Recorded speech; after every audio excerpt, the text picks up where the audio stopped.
जय हिंद साथियों। इस वीडियो में हम लोग अर्थशास्त्र को पढ़ने वाले हैं, इकोनॉमिक्स को हम लोग समझने वाले हैं। देखिए, सबसे पहली बात तो ये समझिए कि अर्थशास्त्र जो है वो पैसों का अध्ययन नहीं है, बल्कि पैसों का आप उपयोग कैसे करेंगे इस चीज़ का अध्ययन आपको अर्थशास्त्र में करने को मिलता है। यानी कि आपके पास कम रुपये हैं, कम साधन हैं, उससे से ज़्यादा वस्तुओं का उत्पादन आप कैसे कर पाते हैं। सबसे पहली बात, आप जानते होंगे अर्थशास्त्र के जनक कौन हैं। तो अर्थशास्त्र के जनक में आपको पता होगा एडम स्मिथ। एडम स्मिथ की एक पुस्तक भी थी, वेल्थ ऑफ नेशन। कौन सा पुस्तक था? Wealth of nation. ये आपके एग्जाम में पूछता है, बताइए अर्थशास्त्र के जनक कौन है? तो याद रखिएगा एडम स्मिथ। और ये भी पूछा जाता है वेल्थ ऑफ नेशन, इसके लेखक कौन है? तो याद रखिएगा एडम स्मिथ। ये तो था अर्थशास्त्र के जनक। लेकिन अगर कहें भारतीय अर्थशास्त्र के जनक, तो याद रखिएगा इसमें विश्वेश्वरैया। नाम सुने होंगे, विश्वेश्वरैया का नाम आप सुने होंगे। ये थे डॉक्टर विश्वेश्वरैया, ये जो थे भारतीय अर्थशास्त्र के जनक थे। साथियों, आपको पता होना चाहिए कि अर्थशास्त्र में जो वस्तुओं का उत्पादन होता है वो कई क्रियाकलापों, कई गतिविधियों इसमें अपनाई जाती है। तो इस हिसाब से आर्थिक क्रियाओं या आर्थिक गतिविधियों के आधार पर जो उत्पादन के आधार हैं उसको 3 क्षेत्रों में बांटा गया है। जैसे आप देख सकते हैं, प्राथमिक क्षेत्र, द्वितीयक क्षेत्र, तृतीयक क्षेत्र। हालांकि जनरली आप इन चीज़ों को समझते होंगे। प्राथमिक क्षेत्र जो है वो सीधा प्रकृति पर निर्भर करता है, प्राकृतिक उत्पादनों पर निर्भर करता है। ऐसे समझ लीजिए जैसे आप खेत में जो भी आप प्रकृति से प्राप्त करते हैं वो सब का सब प्राथमिक क्षेत्र में आता है। जैसे कृषि हो गया, कृषि सीधा जो है वो प्रकृति पर निर्भर है, इसलिए प्राथमिक क्षेत्र के अंतर्गत आएगा। मान लीजिए खनन, ये भी प्राथमिक क्षेत्र में आएगा। मत्स्य पालन, मुर्गी पालन, किसी भी तरह का जो भी चीज़ जो है प्राकृतिक से जुड़ा हुआ है, प्राकृतिक आधार है, प्रकृति से जुड़ा हुआ है, वो सब का सब प्राथमिक क्षेत्र में आता है। ठीक, दिक्कत ये होता है कि इसमें आदमी बहुत ज़्यादा लगता है, पैसा भी बहुत ज़्यादा लगता है। जैसे कि आप कह सकते हैं कृषि, खेती में देखिए आदमी भी ज़्यादा लगा, पैसा भी ज़्यादा लगा, लेकिन इसमें कमाई कम होता है, इसलिए आप देखेंगे जितना भी अल्प विकसित राष्ट्र है, यानी अंडर डेवलप्ड जो कंट्री है या फिर विकासशील देश है, यहाँ पर प्राथमिक क्षेत्र पर सबसे ज़्यादा जोर दिया जाता है। जैसे कि आप कह सकते हैं इस आधार पर हमारा भारत जो है वो कृषि प्रधान देश है, अर्थात भारत जो है अभी अल्प विकसित है या विकासशील, इसके बारे में हम लोग आगे देखेंगे। हालांकि भारत विकासशील देश है, लेकिन कैसे, इसको हम लोग आगे देखते हैं। तो प्राथमिक क्षेत्र तो हम समझ गए कि प्राथमिक क्षेत्र जो है वो प्रकृति पर सीधा निर्भर होता है, इसमें उत्पादन होता है वो प्राकृतिक चीज़ों पर निर्भर रहता है। अब है द्वितीयक क्षेत्र। द्वितीयक क्षेत्र में क्या होता है? निर्माण। द्वितीयक क्षेत्र में क्या होगा? निर्माण। जैसे प्राथमिक क्षेत्र में हम लोग उत्पादन किए किस चीज़ का? मान लीजिए हमने उत्पादन किया दूध का, और दूध से हम कोई चीज़ निर्माण कर देंगे, वो आएगा द्वितीयक क्षेत्र में। दूध से जैसे हम लोग किसका निर्माण करेंगे? तो मिठाई का निर्माण कर देंगे, द्वितीयक क्षेत्र में वो आ जाएगा। समझ रहे हैं? तो प्राथमिक क्षेत्र में जो होता है वो प्रकृति पर सीधा निर्भर होता है, प्रकृति से वो चीज़ हम लोग प्राप्त करते हैं, तो वो हो गया प्राथमिक क्षेत्र। लेकिन उसका जब उससे कुछ चीज़ अन्य चीज़ों का निर्माण कर दें या विनिर्माण यानी मरम्मत कर दें, तो वो सब का सब द्वितीयक क्षेत्र में आता है। द्वितीयक क्षेत्र में जैसे आप कह सकते हैं प्राथमिक क्षेत्र में सबसे अच्छा खनन को ले लीजिए या फिर कृषि को ले लीजिए। तो मान लीजिए आपका खनन करके आप भीतर से कोई चीज़ खनिज निकाले, आप उससे कोई चीज़ निर्माण कर दिए। तो मान लीजिए आप लोहा निकाले, लोहा का खनन किए और आपने उस लोहे से कोई वस्तु बनाया, जो भी वस्तु बनाया, कुछ भी बनाया, वो सब का सब द्वितीयक क्षेत्र में आ जाएगा। तृतीयक क्षेत्र क्या होता है? तो ये है सेवा क्षेत्र। इसमें ना तो किसी चीज़ का निर्माण होगा, ना ही इसमें उत्पादन होगा, इसमें आता है सेवा। कैसे? तो मान लीजिए आपने खेत में उगाया गेहूँ से आपने बनाया बिस्किट। अब बिस्किट को जो लोगों तक यानी कि उपभोक्ता तक जो पहुंचाएगा, वो सब का सब किस में आ जाएगा? तृतीयक क्षेत्र। तृतीयक क्षेत्र में केवल और केवल सेवा आता है। ऐसे समझिए कि प्राथमिक क्षेत्र में आप कह सकते हैं खेती, पशुपालन, मत्स्य, खनन, किसान, सब ये सब प्राथमिक क्षेत्र में आ जाता है। द्वितीयक क्षेत्र में निर्माण, खास करके आप कह सकते हैं फैक्ट्री, कारखाना, ये सब का सब जो है आपका आ जाता है द्वितीयक क्षेत्र में। वहीं पर बात करें तृतीयक क्षेत्र जो है इन दोनों की मदद करता है, प्राथमिक की भी मदद करता है, द्वितीयक की भी मदद करता है। जैसे आप इसमें कह सकते हैं परिवहन, वो आपका तृतीयक क्षेत्र में आता है। पुलिस, तृतीय क्षेत्र में आता है बैंक, तृतीय क्षेत्र में आता है नौकरी, तृतीय क्षेत्र में आता है कम्युनिकेशन, तृतीय क्षेत्र में आता है खेल, तृतीय क्षेत्र में आता है। इन सब चीज़ों में ना तो हम लोग सीधा प्रकृति से प्राप्त करते हैं। मान लीजिए हम लोग शिक्षा जो है प्राकृतिक चीज़ों पर निर्भर करता है क्या? नहीं। इसमें कोई चीज़ निर्माण होता है क्या? नहीं। तो ये एक सेवा है, शिक्षा एक सेवा है जिसके माध्यम से आप कह सकते हैं कि शिक्षा तृतीय क्षेत्र में आता है। कुल मिलाकर के बात ऐसे समझ लीजिए कि प्राथमिक क्षेत्र जो है वो प्रकृति पर निर्भर रहता है। द्वितीय क्षेत्र में उन प्राकृतिक से जो प्राप्त हुआ उससे निर्माण होगा, और तृतीय क्षेत्र में आता है सेवा। इसमें निर्माण उत्पादन कुछ नहीं होता है। नेक्स्ट जो यहाँ पर आप कह सकते हैं, कुछ क्षेत्रों को संगठित क्षेत्र और असंगठित क्षेत्रों में भी बांटा गया है। संगठित क्षेत्र का मतलब क्या होता है कि जहाँ पर समय, वेतन और उसमें जो टर्म कंडीशन होता है सब कुछ निश्चित हो, उसको हम लोग बोलते हैं संगठित क्षेत्र। मतलब जिसमें संगठित क्षेत्र, असंगठित क्षेत्र मतलब ये एक नौकरी होता है, नौकरी जो हम लोग काम करते हैं और वहाँ पर समय फिक्स है, वेतन फिक्स है, शर्त कंडीशन ये सब फिक्स है, तो हम लोग उसको बोल देते हैं संगठित क्षेत्र।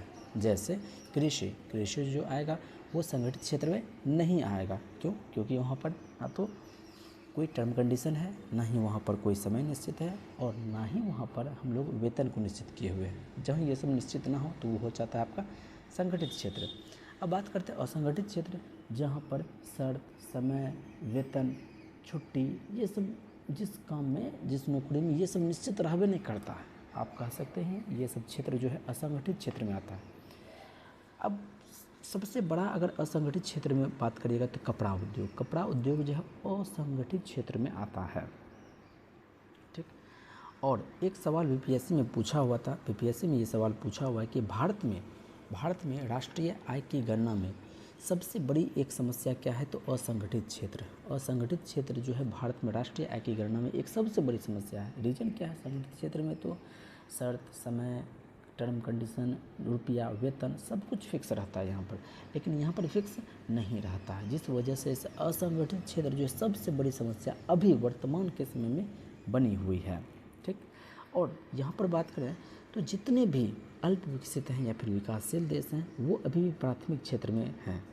जैसे जैसे वो अल्प विकसित से विकासशील के होते हुए विकसित की ओर भागते हैं, तो ये प्राथमिक क्षेत्र से ऊपर हट करके तृतीय क्षेत्र में ज़्यादा ये लोग मुनाफा कमाते हैं। कारण क्या है कि तृतीय क्षेत्र में एक तो आदमी कम लगता है, दूसरा पैसा कम लगता है, लेकिन इसमें कमाई बहुत ज़्यादा होती है। तो आदमी, पैसा, ये जो आप देख रहे हैं इधर ज़्यादा इधर कम, तो इसको आप ऐसे घुमा दीजिए, बस यही हो गया तृतीय क्षेत्र। तृतीय क्षेत्र में क्या है? तो आदमी भी कम लगता है, पैसा भी कम लगता है, जो भी लगता है, लेकिन इसमें कमाई बहुत ज़्यादा होती है। तो विकसित तृतीय क्षेत्र में आने का मतलब ये है कि वो देश कहीं ना कहीं समृद्ध है। ठीक। अब देखिए साथियों, आपको हमने बताया कि कोई भी चीज़ उत्पादन होगा और उत्पादन ही उस देश की सबसे बड़ी जो है रीढ़ की हड्डी होती है, आप कह सकते हैं रीढ़ होती है। तो उत्पादन के 4 कारक मुख्य रूप से होते हैं। मान लीजिए आप ही कोई किसी चीज़ का उत्पादन करने का प्रयास करिएगा तो आपको 4 कारक होना ही चाहिए। सबसे पहले आपके पास रुपया पैसा होना चाहिए जिससे आप कोई बिजनेस, कोई भी धंधा आप शुरू करें। भूमि का मतलब कि ये नहीं कि आपके पास ज़मीन होना चाहिए, आप खेती बाड़ी नहीं, पहली बात तो आपके पास पूंजी होना चाहिए जिससे कि आप कोई बिजनेस शुरू कर पाएँ। दूसरी बात है भूमि का मतलब है कि जहाँ पर आप उस चीज़ को निर्माण करेंगे। तीसरी बात है श्रमिक, काम करने वाला मजदूर होना चाहिए कि आप अपने से ही सारा काम कर लेंगे। और चौथा है उद्यमी का मतलब होता है एंट्रेप्रेन्योर जिसको बोलते हैं, मतलब कि जो अपना दिमाग लगाता है, जिसका ये बिजनेस होता है। मान लीजिए आप यदि कोई भी चीज़ बिजनेस शुरू करना चाहते हैं, किसी भी चीज़ का उत्पादन करना चाहते हैं, तो आप हो गए उद्यमी। आपके यहाँ जो काम करने वाले तो वो हो गया श्रमिक, जिस जगह पर आप किसी चीज़ का उत्पादन करें वो हो गया श्रमिक, और जो रुपया आप लगाते हैं वो हो गया आपका पूंजी। अगर ये चारों किसी व्यक्ति को सही ढंग से और सही तरीके से मिल गया तो समझिए वो उत्पादन कर लेगा। और सबसे बड़ी बात आपको यहाँ पर मैं बता दूँ कि चीन जो है वो किसी भी कंपनी को ये चारों देने के लिए तैयार था। और आज इसलिए आप कह सकते हैं कि चीन और भारत इन दोनों का उदय लगभग एक ही समय पर हुआ है। लेकिन आज देखिए चीन काफ़ी ज़्यादा डेवलप्ड है और हमारा भारत कहीं ना कहीं काफ़ी पीछे छूट गया है। रीज़न ये है साथियों कि सबसे पहली बात क्या है कि कोई भी देश जो है वो प्राथमिक क्षेत्र में ज़्यादा दिन तक सर्वाइव नहीं कर पाएगा। प्राथमिक क्षेत्र को छोड़ कर हमें तृतीयक क्षेत्र में आना पड़ेगा। लेकिन भारत तो आया, लेकिन चूँकि भारत बहुत ज़्यादा गरीब था इसलिए इसको ले आने में थोड़ा वक्त लगा। लेकिन उम्मीद करते हैं कि हमारा भारत बहुत जल्दी तृतीयक क्षेत्र की ओर अग्रसर हो रहा है और अग्रसर हो जाएगा और हमारा भारत विकासशील से बहुत जल्दी ही विकसित देश की ही सूची में आ जाएगा। यहाँ पर बात करते हैं उत्पादन के 4 कारक। तो इन चीज़ों को यदि सरकार किसी को मुहैया कराता है अर्थात वो कंपनी वहाँ पर आएगी और कंपनी आएगी तो वहाँ जीडीपी का विकास होगा। जीडीपी के डेवलपमेंट को देख करके और भी कंपनी आएंगे और फिर उस देश का सर्वांगीण विकास होता है। अब दिक्कत ये है कि उत्पादन के 4 कारक हैं और इन चारों कारकों पर यदि किसी निजी व्यक्ति का अधिकार है तो वो आता है निजी क्षेत्र में। वो उत्पादन जो है वो किस में आता है? निजी क्षेत्र में आता है। उसी को बोल देते पीवीटी, प्राइवेट। आप देखते होंगे प्राइवेट लिमिटेड एक शब्द लिखा होता है, प्राइवेट और फिर लिमिटेड। प्राइवेट लिमिटेड जो होता है वो 2 से 50 लोगों की कंपनी होती है और वहीं पर केवल लिमिटेड लिखा हुआ है। इसका मतलब समझ लीजिए 50 से ज़्यादा शेयर होंगे। जैसे कि ICICI लिमिटेड है वो उसके मालिक केवल एक नहीं है, वहाँ 50 से ज़्यादा हैं। वहीं पर 2 से 50 हो तो उसको हम लोग निजी क्षेत्र यानी कि प्राइवेट कह देते हैं।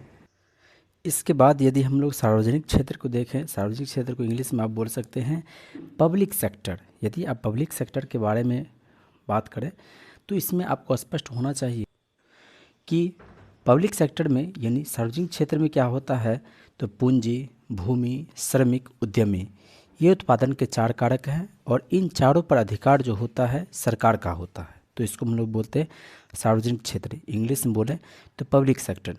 लेकिन वर्तमान में ऐसा देखने को मिला है कि जब कोई चीज़ पब्लिक सेक्टर में रहता है तो उसका विकास नहीं होता है और जब कोई निजी क्षेत्र में होता है तो उसमें निजी व्यक्ति अपने लाभ के बारे में सबसे ज़्यादा सोचते हैं। तो अभी वर्तमान में भारत में बहुत ही ज़्यादा डेवलप अभी चला है संयुक्त क्षेत्र, जिसको कि हम लोग बोलते हैं अर्ध सरकारी, इंग्लिश में बोले तो PPP यानी कि पब्लिक प्राइवेट पार्टनरशिप। यानी कि पब्लिक भी यानी कि सरकार का भी उसमें रहेगा और प्राइवेट यानी कोई निजी व्यक्ति भी रहेंगे और उसके बाद ये दोनों का पार्टनरशिप होगा। इसलिए PP यानी कि पब्लिक और प्राइवेट और फिर पार्टनरशिप। इसके लिए सबसे पहले मान लीजिए कि इसमें MOU साइन होता है। मान लीजिए कोई भी प्रोजेक्ट यदि 2 देशों के बीच में बनता है या फिर कोई भी प्रोजेक्ट जिसमें कि सरकार का भी भागीदारी है और किसी निजी व्यक्ति का भी भागीदारी है तो इसके लिए MOU बनता है, जिसको कि हम लोग बोलते हैं इंग्लिश में मेमोरेंडम ऑफ अंडरस्टैंडिंग। जैसे मान लीजिए ब्रह्मोस जो उत्पादन होता है ये बनता है हमारे भारत में और इसमें भारत का जो शेयर है वो है 51% और 49% है इसमें शेयर रूस का। तो 59% जो खर्चा आएगा वो कौन लेगा, किसके ऊपर जाएगा तो भारत के ऊपर है। इसमें 49% जो खर्चा आएगा वो किसके वो जिम्मेदारी किसका होगा तो रूस का होगा। उसी तरह से ये यदि ब्रह्मोस को बेचा जाता है तो उसमें 50% जो लाभ होगा वो भारत को होगा और 49% जो उसका शेयर होगा वो मिलेगा रूस को।